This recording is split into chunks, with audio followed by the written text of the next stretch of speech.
Hola, ¿qué tal? Buenas tardes, ¿cómo están ustedes? Eh, Hoy quiero conversar con ustedes sobre el tiar, el manguereo y qué es lo que está pasando con el tiar. Bueno, por supuesto hay que recordar que esto ha sido producto de una larga lucha. No fue de un día para otro.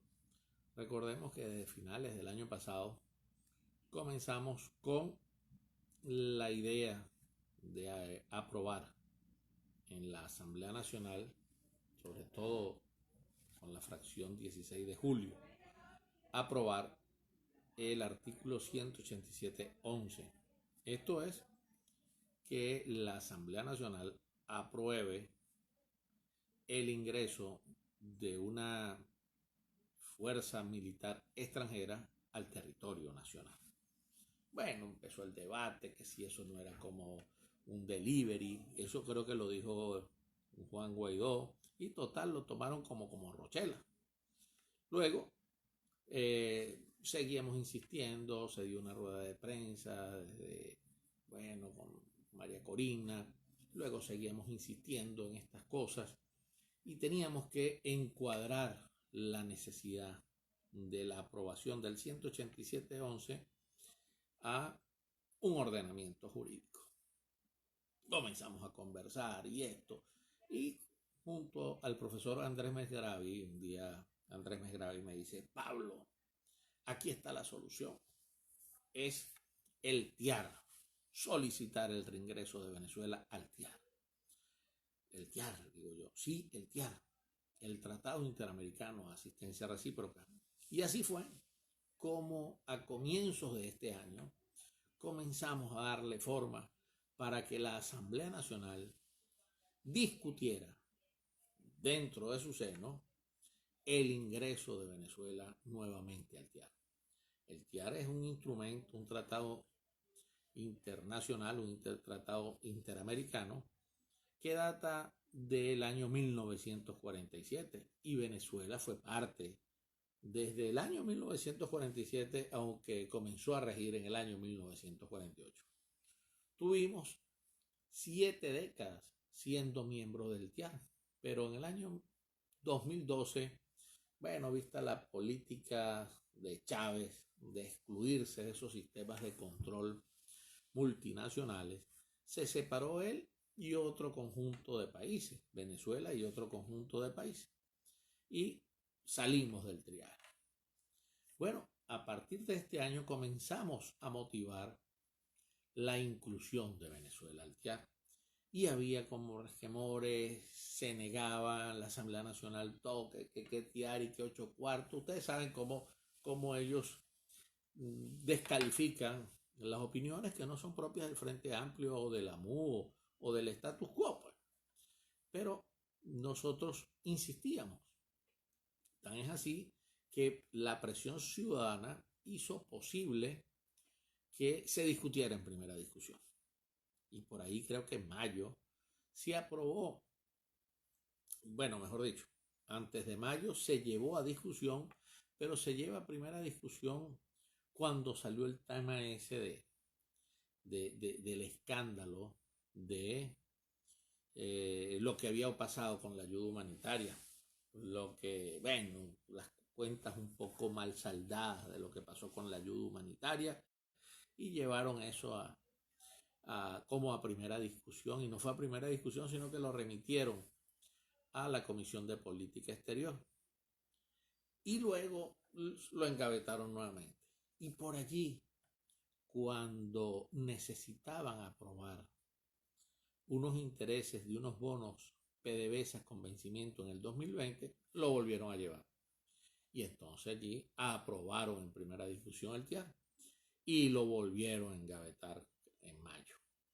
Bueno, el profesor Andrés Mesgravi y mi persona solicitamos, después que había transcurrido bastante tiempo y de la primera discusión y no había ocurrido nada, al Tribunal Supremo de Justicia en el exilio que, bueno, que existía omisión legislativa.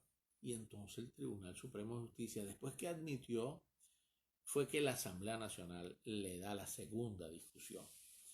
Bueno, eso fue creo que en junio por ahí. Después empezamos a insistir, pero ok, ya lo aprobaron, ahora remítanlo a la OEA, denle parte al secretario de la Organización de los Estados Americanos. Y se demoraban hasta que se le dio parte a Luis Almagro. Así las cosas. Bueno, ahora tenemos el TIAR, somos parte, ahora ¿qué vamos a hacer? Bueno, vamos a activarlo, porque... Y ustedes dirán, pero bueno, ¿qué tiene que ver el TIAR en todo esto? Mire, el TIAR es un instrumento esencial para proteger, o mejor dicho, para hacer que cese la usurpación, como es la terminología que ellos han utilizado, digo ellos, el Frente Amplio y Guaidó y compañía y el G4. Ustedes dirán, ¿cómo? Porque el TIAR contempla que si bien es cierto es un instrumento para la paz, pero un instrumento para la paz tiene que garantizarse, si es posible, con la fuerza. ¿Okay? Cuando se vulnera la paz, tenemos que buscar los organismos o los entes coercitivos para restablecer la paz. En Venezuela no hay paz. Pero no es que en Venezuela no hay paz, sino que lo que está ocurriendo en el país, este conflicto que es cierto, es estrictamente interno, no es menos cierto que pone en peligro la estabilidad del hemisferio, la paz del hemisferio. Y ustedes dirán, ¿por qué pone en peligro la paz del hemisferio? Bueno, imagínense ustedes, tenemos grupos armados acá, la FARC, el ELN, grupos terroristas, fundamentalistas, el Hezbollah, el Hamas y otra cosa, tenemos una fuerza armada en rebeldía. Ustedes dirán también otra pregunta, ¿por qué en rebeldía, profesor? En rebeldía está un órgano militar cuando no le obedece a su jefe. Y la Fuerza Armada no le obedece a su comandante en jefe, que es Juan Guaidó. Le obedece al usurpador, de acuerdo a las mismas palabras de Juan Guaidó, porque para mí no es un usurpador, para mí es un terrorista, un golpista, otra cosa, pero no usurpador, pero no importa. Para no estar en contradicciones en la terminología, si al fin y al cabo es lo mismo que vamos a perseguir, o al menos lo que yo quiero explicar acá. Entonces, si somos un peligro para la estabilidad y la paz del hemisferio, tenemos que leer el texto del Tratado Interamericano de Asistencia Recíproca. El Tratado Interamericano de Asistencia Recíproca también establece que se pone en actividad no solamente cuando existe un ataque armado a cualquier integrante, cualquier país parte contratante del TIAR, sino también cuando exista alguna circunstancia que ponga en peligro la estabilidad del hemisferio. Eso está en el artículo 6. Ok, ya tenemos que está en peligro la paz y la estabilidad. Entonces busquemos qué podemos hacer con esto. Vamos a seguir leyendo el TIAR, el tratado, y nos vamos a detener en el artículo 8 del tratado. El artículo 8 dice cuáles son las medidas coercitivas que se pueden implementar para poner fin a ese peligro, a esa amenaza o a ese ataque, en el caso que sea un ataque, que en este caso no es un ataque, sino un peligro para la estabilidad del hemisferio. Bueno, entre ellas está, el retiro de misiones diplomáticas, el bloqueo, el cierre de vías ferroviarias, marítimas, pero también está la utilización de la fuerza. Aquí es donde nos vamos a detener un poquito, porque muchos van a decir, pero es que nadie ha dicho que la utilización de la fuerza, nadie está dispuesto. Por supuesto, nadie va a decir yo sí estoy dispuesto. Cuando digo yo sí estoy dispuesto es los países signatarios del TIAR. Desde luego que van a decir que no están dispuestos, o mejor dicho, que les gustaría resolver esto pacíficamente. Pero es que resulta que ellos son partes integrantes de un contrato, de un tratado, que se obligan a respetar las normas. Y una de las normas es la utilización de la fuerza cuando ésta sea necesaria. Entonces no es que vengan de filántropos a resolvernos el problema a los venezolanos, sino que se trata de un problema de la paz del hemisferio. Siendo esto así, por eso es que Bolsonaro habla con tanta fuerza, Iván Duque habla con tanta fuerza porque son nuestros vecinos cercanos, que esa paz del hemisferio en principio va a afectarlos a ellos, porque esta banda de terroristas, por ser suaves, o este conglomerado terrorista que está rigiendo los destinos de Venezuela, se va a expandir porque utiliza a Venezuela como su santuario para hacer de todo acá. Sus crímenes, su fechoría, hacer de estos tráfico de droga, tráfico de armas, el secuestro, la extorsión, trata de blancas, todo lo que a usted se le ocurra, habidos y por haber de negocios o acciones ilícitas. Eso afecta, por supuesto, en principio a nuestros vecinos. Por eso ellos hablan con tanta fuerza. Por eso es que el mensaje que tiene que dar los diputados, aunque aquí quienes han estado arrestados son los diputados integrantes de la fracción 16 de julio. Los otros pareciera que andan con una especie de correr la arruga de la cohabitación y empiezan a hablar ustedes con más insistencia, y yo ya lo vamos a escuchar hablar con más insistencia de algo que es una irresponsabilidad. Porque tratan de vender eso como la solución. Tratan de decir que esto se va a resolver, y de hecho lo ha dicho más o menos Estados Unidos. Lo tratan de resolver con unas elecciones libres. Mire, señores, elecciones libres no podrá haber en Venezuela mientras tengamos este modelo y este sistema narcoterrorista. Elecciones libres no podrá haber en Venezuela no solamente con este mismo CNE, sino con los grupos irregulares que hacen presencia aquí. Pero más todavía, elecciones libres no podrá haber en Venezuela con una fuerza armada en rebeldía que reconozca al comandante en jefe y no a un tirano. Por eso primero hay que depurar todas las instituciones, restablecer el Estado de Derecho, dejar que Venezuela deje de ser, mejor dicho, un estado forajido donde no funciona absolutamente nada sino la delincuencia, y luego pensar en elecciones libres. Y elecciones libres es que, bueno, por supuesto, por ahí hasta hablan elecciones que Maduro pueda ser candidato, o Tarek el Alzheimer, o fulanito, menganito. ¿Qué es eso? Por Dios. Vamos a poner orden, vamos a hablar con seriedad. Aquí no se trata de nadar contra corriente, ni que tú eres más o menos político que yo. No, porque esto no es un problema político. Estamos tratando contra criminales. Contra criminales se aplican políticas para acabar con la criminalidad, o al menos disminuir la criminalidad. Y entre ellas primero está la persuasión.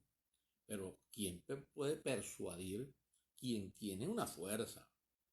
¿Quién puede pensar que se puede persuadir a alguien desde Oslo, desde un país que ni siquiera reconoce, o mejor dicho, que reconoce a Nicolás Maduro como el presidente y no reconoce a Juan Guaidó como el presidente de acuerdo al 233, aunque pensemos que Juan Guaidó no actúa como presidente sino como candidato? No sé candidato a qué. Entonces, amigos míos, hay que hablar primero para solucionar esto con la verdad, nos guste o no. ¿Quién no le gustaría tener una solución pacífica a esto? A todo el mundo. Solo a un demente, a un orate le gustaría que la solución sea de una vez violenta. Pero es que cuando esos mecanismos pacíficos fallan, se tiene que recurrir a una acción de fuerza. Y esa fuerza no la tenemos los venezolanos. Esa fuerza hay que solicitarla, saberla pedir, no manguerear con la solicitud.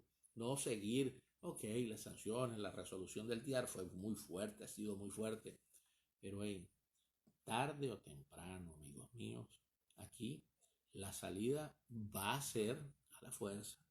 Lo digo con responsabilidad, con dolor, pero con responsabilidad, porque así como los médicos, cuando diagnostican alguna enfermedad, primero mandan a hacer, no sé, algunos exámenes, mandan a hacer con un tratamiento, con algunas pastillas, algunos medicamentos, pero no sé del tumor o no sé de la lesión, aplican algo más invasivo, una operación. Bueno, yo creo que en ese nivel, no, estoy seguro que en ese nivel estamos en este momento en Venezuela. Con malandros no vamos a llegar a ninguna. Los terroristas dialogan es con terroristas. El terrorismo no va a salir vía electoral, no va a ceder sus armas. Así que, primero, hablemos claro. Y segundo, sigamos apostando al TIAR, sigamos exigiendo la coalición militar multiamericana para el cese de la usurpación, como les gusta a ellos. Yo no digo eso, lo de cese de la usurpación, sino para el restablecimiento del Estado de Derecho. Esa es la única opción que queda. Que lo sepa todo el mundo. Y hay que hacérselo saber a todos los países signatarios del TIAR. Ya basta que quieran seguir embaucándonos algunos voceros de la oposición con este tema de las elecciones libres. Elecciones libres con malandros no existen, para que ustedes lo sepan. El tema aquí no es electoral en este momento. El tema es de los criminales que están en el poder, que no van a salir por la vía electoral ni tampoco por la vía del diálogo. Apretado abrazo para todos ustedes.